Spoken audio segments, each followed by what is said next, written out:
Halo Kidalers, balik lagi di channel Hobi Kidal bersama saya Cherry yang Kidal dan di sini pakai baju biru ya.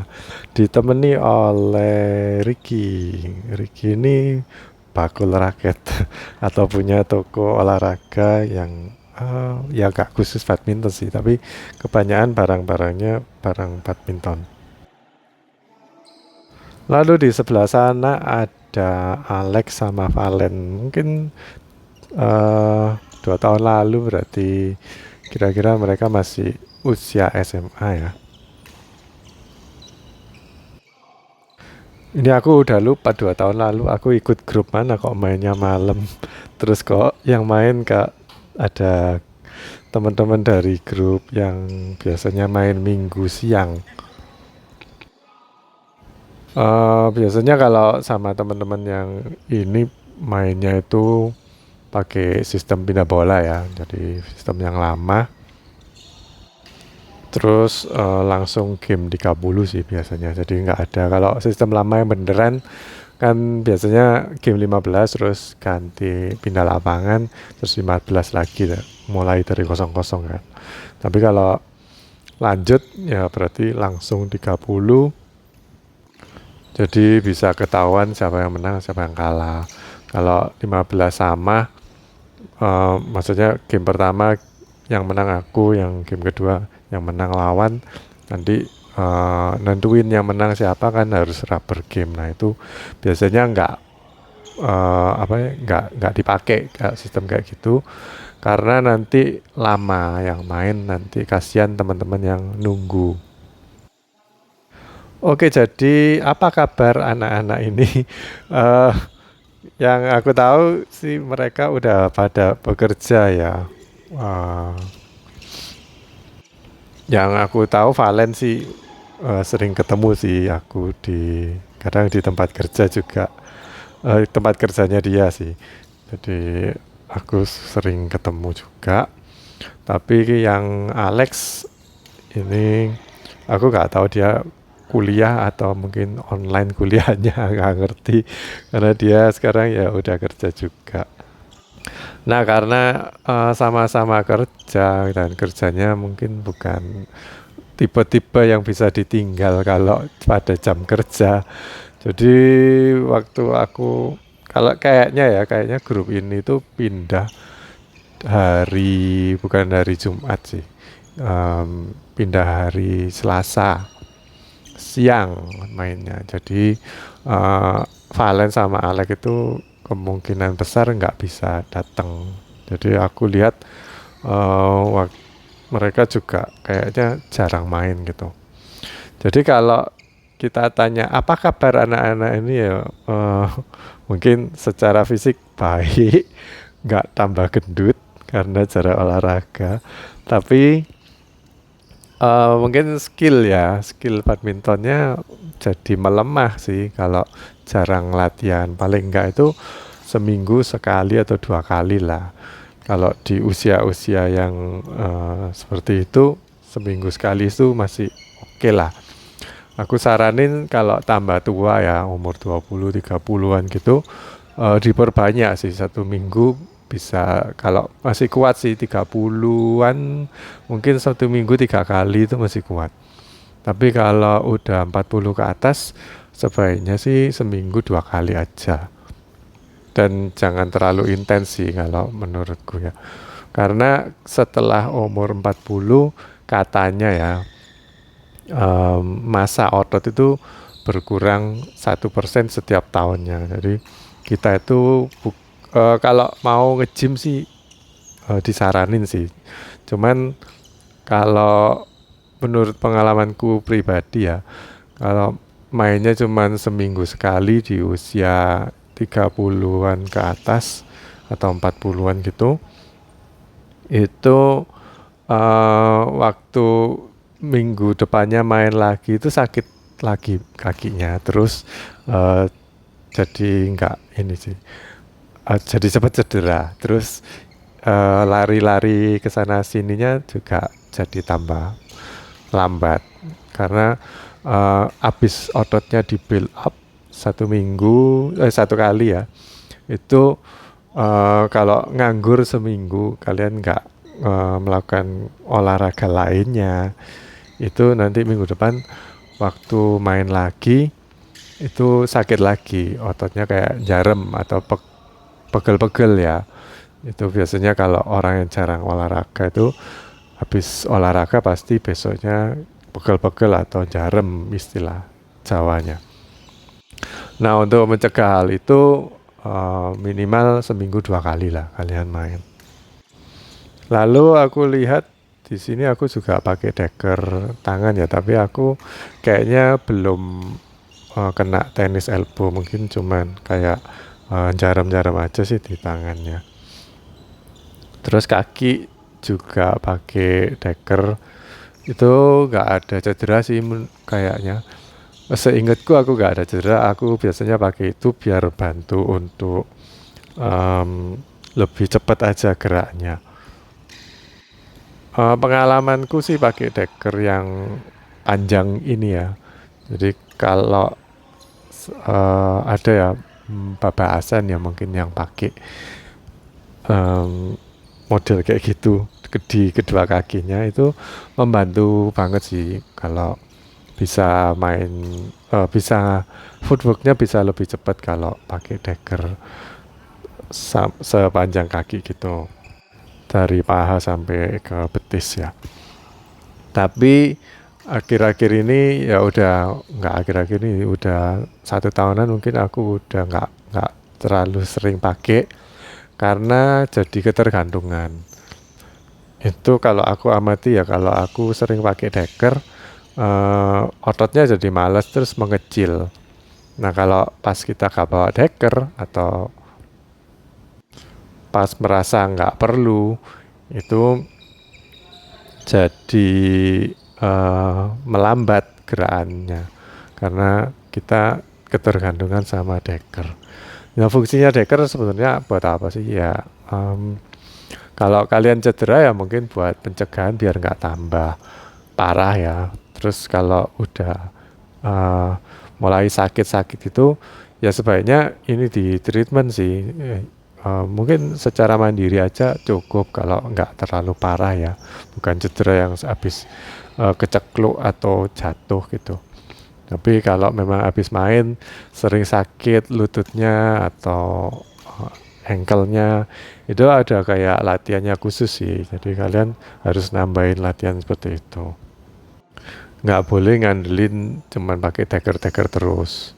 Walaupun aku lihat di grup lain yang usianya 40-50-an itu udah pakai deker. Nah, ada temanku yang tempo hari tanya, aku beli deker di mana karena kan aku habis cedera toh. Terus aku kasih linknya di toko hijau. Nah, pas aku tanya lagi, apa udah beli deker, milih yang mana gitu. Terus katanya sama istrinya kok ditanya, masa usia segitu udah mau pakai deker. Jadi ini ya, deker dipakai atau enggak itu bukan karena usia sebenarnya, tapi karena kebutuhan. Kalau memang sakit terus ya mungkin ada salah dari gerakan kita untuk lari-lari atau footworknya itu ada kesalahan, bisa jadi.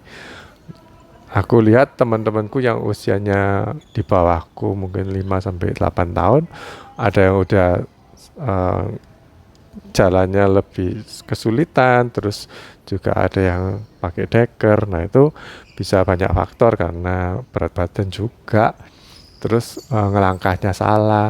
Kalau aku lihat biasanya kalau pemain kanan kan berhentinya kakinya di kanan kan, kalau napak mukul yang terakhir itu pasti kaki kanan. Tapi kadang-kadang ya sering sih, bukan kadang-kadang, sering sekitar 80%-an kebalik, dia itu pakai kaki kiri tapi mukulnya pakai tangan kanan. Nah, itu mungkin bisa mempengaruhi juga. Jadi harus ngerubah kayak gitu sih, kebiasaan dibuat yang lebih meringankan beban dari sendi-sendi kaki juga. Terus kemarin juga waktu aku partneran sama temanku yang cedera, malah sama lawan juga diincer gitu. Udah tahu nggak bisa jalan, lawannya ini ya kayak tega gitu ya, ngasih love ke belakang terus dikasih drop shot ke depannya. Udah pasti cuma dilihat aja, nggak ada yang mau ngejar gitu. Ya kalau kita main sama teman-teman yang cedera itu sebaiknya jangan kayak gitu ya. Mereka kan meskipun kakinya cedera itu tapi kan badannya sama tangannya itu masih bisa dipakai lah, bisa buat mukul gitu. Jadi kasihlah bola-bola yang sekiranya berada di sekitarnya dia, cuman ngelangkah 1-2 langkah, jangan terlalu jauh. Ya, aku tahu kalian pingin menang, cuman coba momen itu atau permainan itu, pertandingan itu dibuat pembelajaran buat kamu untuk naruh bola-bola yang apa ya, yang mungkin gampang buat lawan tapi sulit buat kamu. Misalkan kamu kebiasaan ngasih ke drop shot gitu, tapi coba kalau misalkan sama lawan dikasih belakang, coba kamu ngelop lagi sampai belakang, bisa nggak?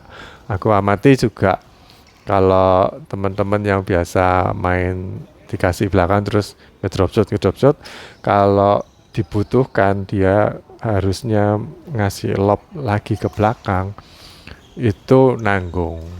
Jadi kan uh, ya sadar diri sih kalau aku nggak mampu untuk ngelop lagi sampai ke belakang. Jadi ngasihnya cuma ngedrop shot, dan ngedrop shot ngesakan poin terus.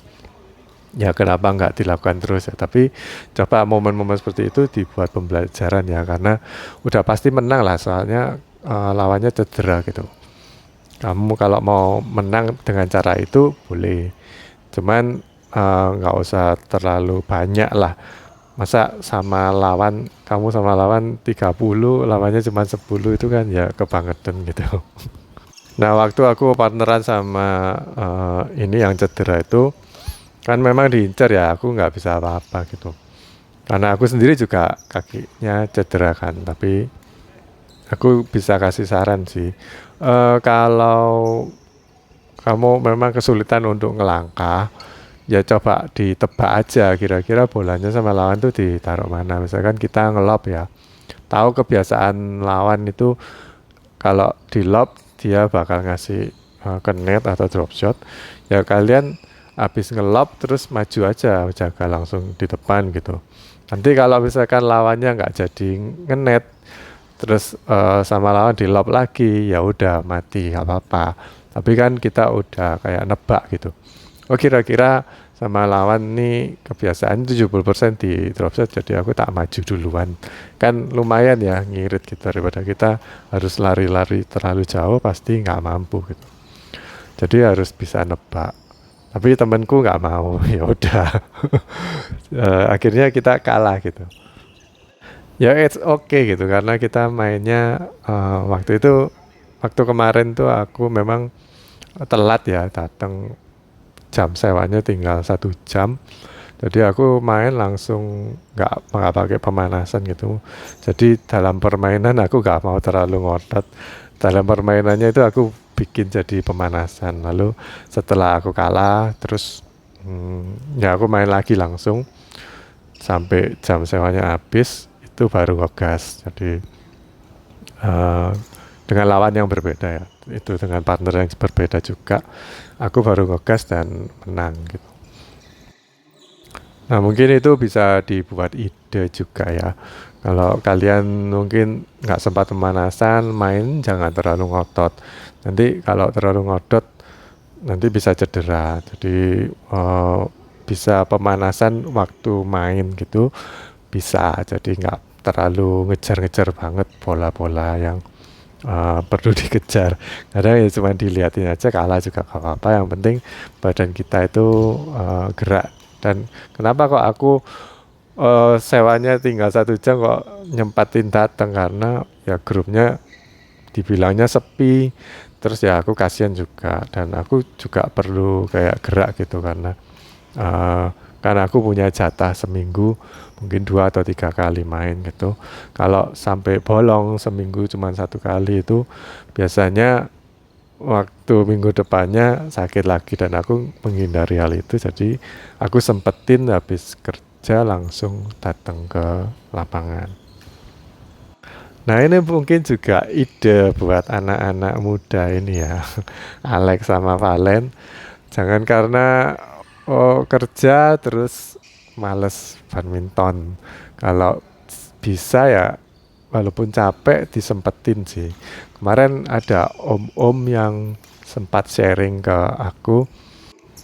Dia bilang ya kita main waktu sama lawan diprovokasi gitu ya, malah seneng.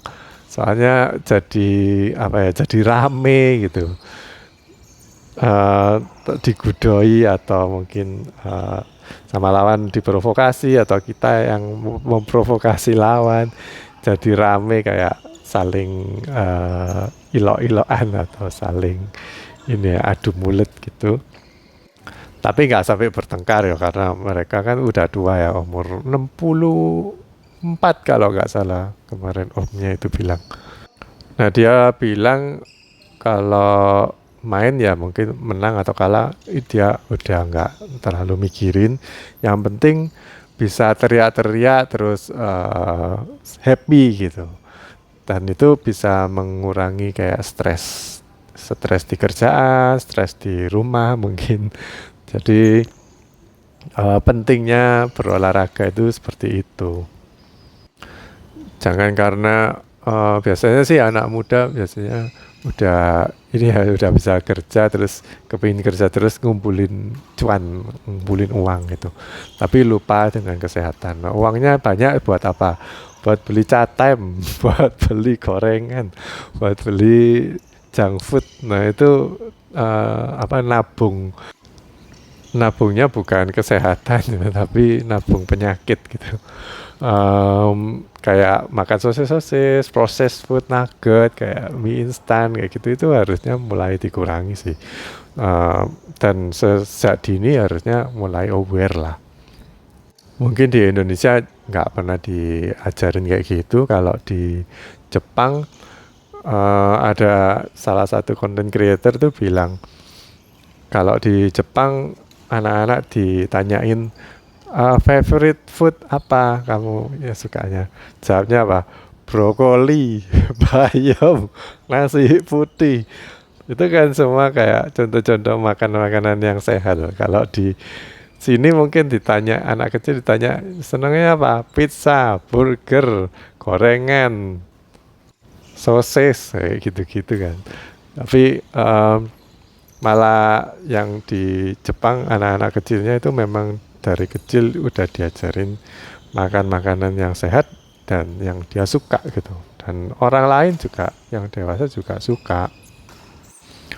Nah itu pentingnya jaga kesehatan ya, sepenat-penatnya kamu, mungkin sekesel-keselnya kamu bekerja, tapi kalau masih muda biasanya istirahat 1-2 jam gitu kan, kalian mungkin pulang kerja jam 4 atau jam 5 gitu ya.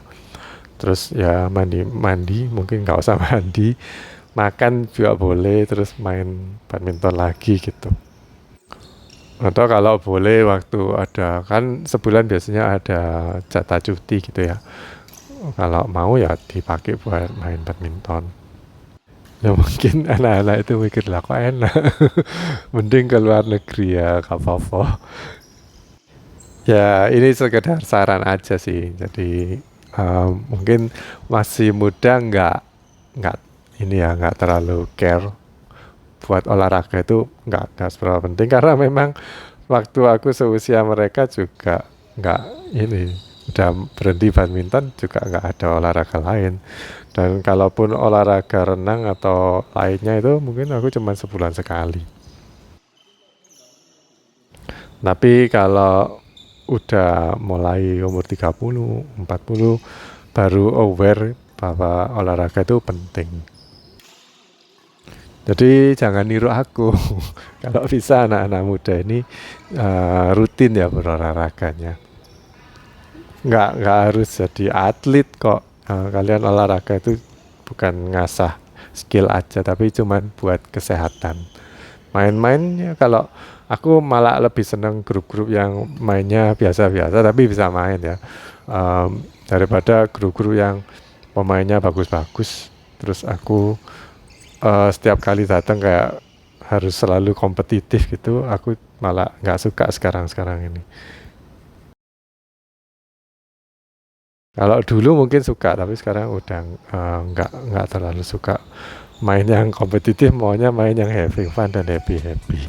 Oke guys, jadi gitu aja video kali ini, sampai jumpa di video berikutnya. Aku menang, ore, bye bye.